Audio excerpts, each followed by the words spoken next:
আমাদের দিকে তো জাল মাছ খুব আঁকড়া, ওই জন্য জাল মাছ অত অহরহ খাওয়া হয় না।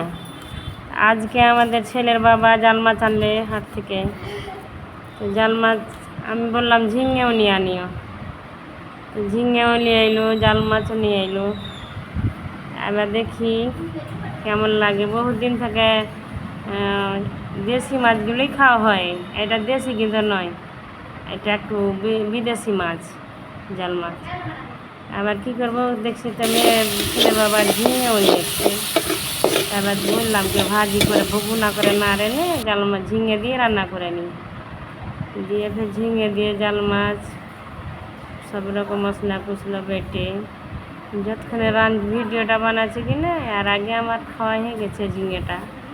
খেতে কিন্তু ভালোই খুব স্বাদ হয়েছিল, মানে বারবার কষা কষা করে রান্না করেছিলাম।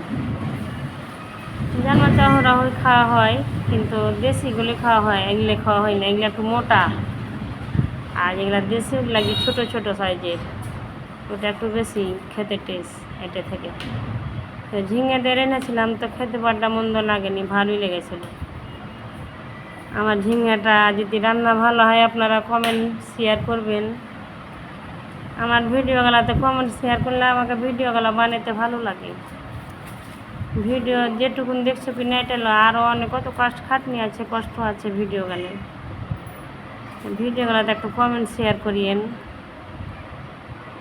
ভিডিওগুলো ভালো লাগলে শেয়ার করে দিন, একটা শেয়ারে আপনাকে লাগবে, কিন্তু আমার ভিডিওটা বানাইতে আর উৎসাহ হবে বা ভিডিওটা ছড়াইবে মানুষের মাঝে।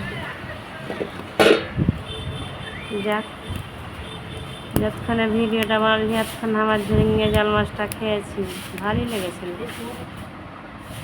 সবাই ছেলে মেয়ে সবাই খেয়ে প্রশংসা করেছে। দেখেন বন্ধুরা, ঝিঙেটার কালারটা কত সুন্দর হয়েছে। পানি কিন্তু দিইনি, বিনা পানিতেই রান্না করেছি ঝিঙেটা, ওই জন্য খেতে দারুণ স্বাদ হয়েছিল।